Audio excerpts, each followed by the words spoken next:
Hello friends, మన ఇండియాలో cricket అంటే ఎమోషన్. స్టేడియంలో మ్యాచ్ జరుగుతుంటే జనాలు ఎలా రియాక్ట్ అవుతారో మనం ప్రతిరోజు చూస్తూనే ఉంటాం. కానీ ప్రపంచం మొత్తాన్ని ఒక ఫేవర్ లాగా పట్టుకునే గేమ్ ఒకటి ఉంది. ఆ గేమ్ మరేదో కాదు, ఫుట్బాల్. ఫుట్బాల్ అంటే జస్ట్ ఒక స్పోర్ట్ కాదు, అది ఒక రిలీజియన్, ఒక మాస్ మ్యాడ్నెస్. ఫ్యాన్స్ తన ఫేవరెట్ ప్లేయర్ కోసం ఏదైనా చేస్తారు. గెలిస్తే ఫెస్టివల్ చేసుకుంటారు, ఓడిపోతే కన్నీళ్లు పెట్టుకుంటారు. అంత ఎమోషనల్ కనెక్షన్ ఈ ఫుట్బాల్లో ఉంది. అలాంటి ఫుట్బాల్ వరల్డ్ ని 2 దశాబ్దాల పాటు తన పేరుతో రూల్ చేసిన ఒక ఎంపరర్ ఉన్నాడు. అతనే క్రిస్టియానో రొనాల్డో. మన ఇండియాలో కోహ్లీ, ధోని, రోహిత్ శర్మ ఎంత ఫేమసో గ్లోబల్ లెవెల్లో దానికన్నా 1000 రెట్లు ఎక్కువ ఇమేజ్ ఉన్న అథ్లెట్ రొనాల్డో. హార్డ్ వర్క్ అంటే ఏంటి, డిసిప్లిన్ అంటే ఏంటి, విన్నింగ్ మెంటాలిటీ అంటే ఏంటి అని తన లైఫ్ తో ప్రూవ్ చేసిన ప్లేయర్ రొనాల్డో. కెరీర్ లో ఇంపాసిబుల్ అనుకున్న రికార్డ్స్ అన్ని బ్రేక్ చేశాడు. 900 కంటే ఎక్కువ కెరీర్ గోల్స్, ఛాంపియన్ లీగ్ హిస్టరీలోనే హైయెస్ట్ స్కోరర్, పోర్చుగల్ హిస్టరీలో greatest player, 5 different world cups లో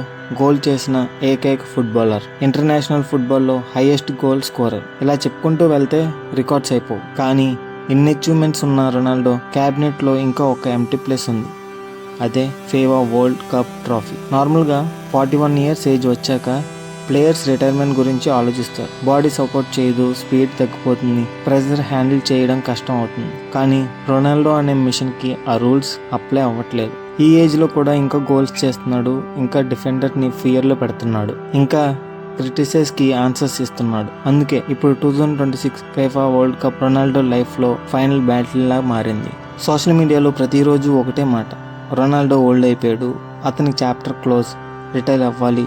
ఇలా ట్రోల్స్, మీమ్స్, మోకరీ నాన్ స్టాప్గా వస్తూనే ఉంటున్నాయి. కానీ రొనాల్డో కెరియర్ని క్లోజ్గా అబ్జర్వ్ చేసిన వాళ్ళకి ఈ విషయం బాగా తెలుసు. ఈ మనిషి నెగిటివ్తో బ్రేక్ అవ్వడు, ఆ నెగిటివ్ని ఫ్యూయల్ లాగా యూజ్ చేసుకుంటాడని. మాంచెస్టర్ యునైటెడ్తో ఇంగ్లాండ్ని కాన్క్వైర్ చేశాడు. రియల్ మాడ్రిడ్తో యూరోప్ని తన కింగ్డమ్గా మార్చాడు. జూవెంటస్తో ఇటలీని గెలిచాడు. పోర్చుగల్కి ఫస్ట్ మేజర్ ట్రోఫీ యూరో 2016ని అందించాడు. నేషనల్ లీగ్ టైటిల్స్ కూడా గెలిపించాడు. ఇంటర్నేషనల్ ఫుట్బాల్ హిస్టరీలోనే హైయెస్ట్ స్కోరర్గా నిలిచాడు. ఇలా ఫుట్బాల్లో ఆల్మోస్ట్ ప్రతి మౌంటైన్ని కాన్క్వైర్ చేసి రొనాల్డో దగ్గర ఇప్పుడు మిగిలిన ఒకే ఒక డ్రీమ్, వరల్డ్ కప్. ఈసారి సిచ్యువేషన్ డిఫరెంట్గా ఉంది. ఇంతకు ముందు పోర్చుగల్ టీం అంటే రొనాల్డో ఒక మ్యాజిక్ చేస్తాడు అనే నమ్మకం మీద నడిచింది. కానీ ఇప్పుడు పోర్చుగల్ కంప్లీట్గా మారిపోయింది. Bruno Fernandes creativity, Bernardo Silva control, Rafael speed, Nuno Mendes aggression, ఇలా వరల్డ్ క్లాస్ టాలెంట్తో పోర్చుగల్ ఇప్పుడు కంప్లీట్గా టీం మారింది. కోచ్ రోబర్టో మార్టినెజ్ అండర్లో పోర్చుగల్ డేంజరస్ ఫుట్బాల్ ఆడుతుంది. యూరో క్వాలిఫైర్లో 10కి 10 మ్యాచెస్ గెలిచారు, 31 గోల్స్ కొట్టారు. జస్ట్ 2 గోళ్ళు మాత్రమే కన్సిడ్ చేశారు. ఆ తర్వాత నేషనల్ లీగ్లో స్పెయిన్ని బీట్ చేసి టైటిల్ గెలిచారు. ఇప్పుడు 2026 వరల్డ్ కప్కి వన్ ఆఫ్ ద స్ట్రాంగెస్ట్ కంటెండర్స్గా ఎంటర్ అవుతున్నారు. ఇది ఇప్పుడు ఆపోనెంట్స్కి బిగ్గెస్ట్ ఫియర్. ఎందుకంటే ఫస్ట్ టైం రొనాల్డో తన షోల్డర్స్ మీద ఎంటైర్ కంట్రీని క్యారీ చేయాల్సిన అవసరం లేదు. ఇప్పుడు పోర్చుగల్ టీం కూడా రొనాల్డోని క్యారీ చేయగలిగే స్టేజ్కి వచ్చింది. రొనాల్డోకి ఇప్పుడు ఫుల్ మ్యాచ్ బర్డెన్ ఉండాల్సిన అవసరం లేదు. ఒక్క ఛాన్స్ దొరికిన చాలు గేమ్ని డిసైడ్ చేయగలడు. కానీ ఫుట్బాల్ వరల్డ్ మాత్రం రొనాల్డోని ఈజీగా వదలట్లేదు. 2022లో మెస్సీ వరల్డ్ కప్ గెలిచిన తర్వాత ఈ గోట్ డెబ్యూట్ ఇంకో కొంచెం డేంజర్ అయిపోయింది. మెస్సీ సపోర్టర్స్ వరల్డ్ కప్ లేకపోతే రొనాల్డో కంప్లీట్ కాదు అని స్టార్ట్ చేశారు. రొనాల్డో మిస్ చేసిన ప్రతి ఛాన్స్ ని హైలైట్ చేస్తున్నారు. మ్యాచ్ ఓడిపోతే మీమ్స్ ఫ్లడ్ చేస్తున్నారు. రొనాల్డో ఆల్ నజర్ కి మారడం తర్వాత క్రిటిసిజం ఇంకా పెరిగింది. యూరోప్ వదిలేసి సౌదీ లీగ్ కి వెళ్ళినప్పుడు చాలా మంది కెరీర్ అయిపోయింది అని డిసైడ్ అయ్యారు. గోల్ కొడితే రికార్డ్స్ కోసం ఆడుతున్నాడు అంటున్నారు. మ్యాచ్ ఓడిపోతే వాష్ ప్లేయర్ అంటున్నారు. సెలబ్రిటీస్ చేస్తే అటెన్షన్ కోసం చేస్తున్నాడు అంటున్నారు. అసలు రొనాల్డో ఏం చేసినా క్రిటిసిజం రెడీగా ఉంది. కానీ షాకింగ్ విషయం ఏంటంటే రొనాల్డో ఇంకా గెలుస్తూనే ఉన్నాడు. 2026 సీజన్లో ఏఎఫ్సి ఛాంపియన్స్ లీగ్ సెమీఫైనల్స్ లో ఆల్ నజర్ ఓడిపోయిన తర్వాత ఇంటర్నెట్ మొత్తం రొనాల్డోని ట్రోల్ చేసింది. ఫినిష్డ్ టు వరల్డ్, రిటైర్డ్ అవ్వాలి అని సోషల్ మీడియాలో ఎక్స్ప్లోడ్ అయ్యింది. కానీ కొన్ని రోజుల తర్వాత డామెక్తో డిసివ్ లీగ్ మ్యాచ్ వచ్చింది. ఆ మ్యాచ్లో రొనాల్డో 2 గోల్స్ చేసి ఆల్ నజర్ని 4-1 విక్టరీకి తీసుకెళ్లాడు. దానిలో క్లబ్ 2019 తర్వాత ఫస్ట్ లీగ్ టైటిల్ గెలిచాడు. 41 ఇయర్స్ ఏజ్ లో కూడా ప్రెజర్ మ్యాచ్ లో హీరోలాగా నిలవడం అనేది నార్మల్ విషయం కాదు. స్పీడ్ కొంచెం తగ్గొచ్చు, ఎక్స్ప్లోసివ్ డ్రిబ్లింగ్ ఓల్డ్ డేస్ లాగా ఉండకపోవచ్చు, కానీ మెంటాలిటీ మాత్రం అలాగే ఉంది. కాంపిటేటివ్ ఫైర్ అలాగే ఉంది. గోల్ హంగరీ అలాగే ఉంది. అది రొనాల్డోని డేంజరస్ గా ఉంచే బిగ్గెస్ట్ రీజన్. పోర్చుగల్ స్టోరీలో రొనాల్డో ఇంపార్టెన్స్ అర్థం చేసుకోవాలి అంటే పాస్ట్ ని చూడాలి. 2003లో జస్ట్ 18 ఇయర్స్ ఏజ్ లో పోర్చుగల్ డెబ్యూట్ చేశాడు. 1 ఇయర్ తర్వాత సొంత కంట్రీలో జరిగిన యూరో 2004 ఫైనల్లో గ్రేస్ చేతుల్లో ఓడిపోయిన తర్వాత గ్రౌండ్ లోకి వెక్కి వెక్కి ఏడ్చిన ఆ టీనేజ్ రొనాల్డో ఇమేజ్ ని ఫుట్బాల్ వరల్డ్ ఇప్పటికీ మర్చిపోదు. ఆ రోజు నుండి 2 దశాబ్దాల పాటు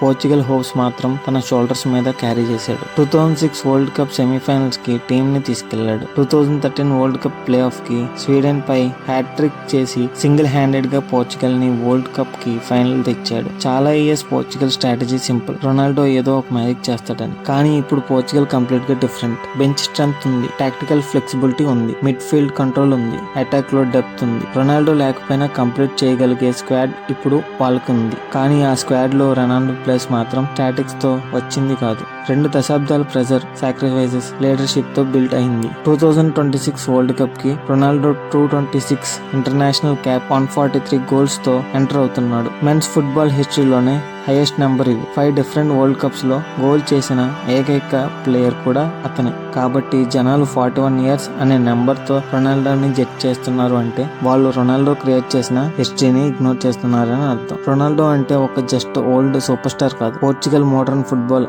ఐడెంటిటీకి centre point. England, Spain, Italy, Saudi Arabia ఎక్కడికి వెళ్ళినా రికార్డ్స్ క్రియేట్ చేస్తాడు. కానీ ఫుట్బాల్ ఇంకా మిగిలిన లాస్ట్ మౌంటైన్ వరల్డ్ కప్ మాత్రమే. పేలే వరల్డ్ కప్స్ గెలిచాడు. మరడోనా 1986లో ఇంపోరల్ అయ్యాడు. మెస్సీ 2022లో వరల్డ్ కప్ గెలిచాక తన స్టోరీ కంప్లీట్ అయింది. ఇప్పుడు అదే ప్రెజర్ రొనాల్డో మీద ఉంది. మెస్సీ కప్ గెలిచినంత మాత్రాన రొనాల్డో గ్రేట్నెస్ తగ్గదు, కానీ ఫుట్బాల్ వరల్డ్ కంపారిజన్స్ మాత్రం ఆపలేదు. అందుకే ఈ 2026 వరల్డ్ కప్ రొనాల్డోకి నార్మల్ టోర్నమెంట్ కాదు, ఇది తన లెగసీకి ఫైనల్ చాప్టర్. ఒకవేళ రొనాల్డో ఈ వరల్డ్ కప్ లో స్కోరింగ్ స్టార్ట్ చేస్తే మీడియా ప్రెషర్, హైప్, గోల్ డెబిట్స్ అన్ని మళ్ళీ ఎక్స్ప్లోడ్ అవుతాయి. ఒకవేళ పోర్చుగల్ ఫైనల్ వరకు వెళ్తే ఫుట్బాల్ వరల్డ్ మొత్తం రొనాల్డో మీద ఫోకస్ అవుతుంది. మరి ఒకవేళ రొనాల్డో ఆ గోల్డెన్ వరల్డ్ కప్ ట్రోఫీని లిఫ్ట్ చేస్తే ఆ సెకండ్ సోషల్ మీడియాలో ఎక్స్ప్లోడ్ అయిపోతుంది. ఇంటర్నెట్ క్రాష్ అయినా ఆశ్చర్యం లేదు. వరల్డ్ కప్ లేదు కాబట్టి రొనాల్డో కంప్లీట్ కాదు. అన్ని ఇయర్స్ నుంచి క్రిటిసైజ్ చేసిన వాళ్ళందరూ సైలెంట్ అయిపోతారు. గోడ్ డెబిట్ కి ఫైనల్ ఆన్సర్ దొరికిన ఫీలింగ్ వస్తుంది. 41 ఇయర్స్ ఏజ్ లో వరల్డ్ కప్ గెలిస్తే రొనాల్డో ఫుట్బాల్ హిస్టరీలోనే oldest world cup winner super star గా నిలుస్తాడు. లిస్బోన్ నుంచి మడీరా వరకు పోర్చుగల్ స్ట్రీట్స్ ఫెస్టివల్ లాగా మారిపోతాయి. ఇంతకాలం పోర్చుగల్ ని తన షోల్డర్స్ మీద క్యారీ చేసిన రొనాల్డోకి పోర్చుగల్ జనరేషన్ రిటర్న్ గిఫ్ట్ ఇచ్చినట్టు అవుతుంది. మీ ఒపీనియన్ ని కామెంట్స్ లో ఖచ్చితంగా చెప్పండి. వీడియో మీకు నచ్చితే లైక్ చేయండి, షేర్ చేయండి, మన ఛానల్ని సబ్స్క్రైబ్ అవ్వండి. ఇంకా మంచి ఎపిసోడ్లో మళ్ళీ కలుద్దాం. Till then, bye by.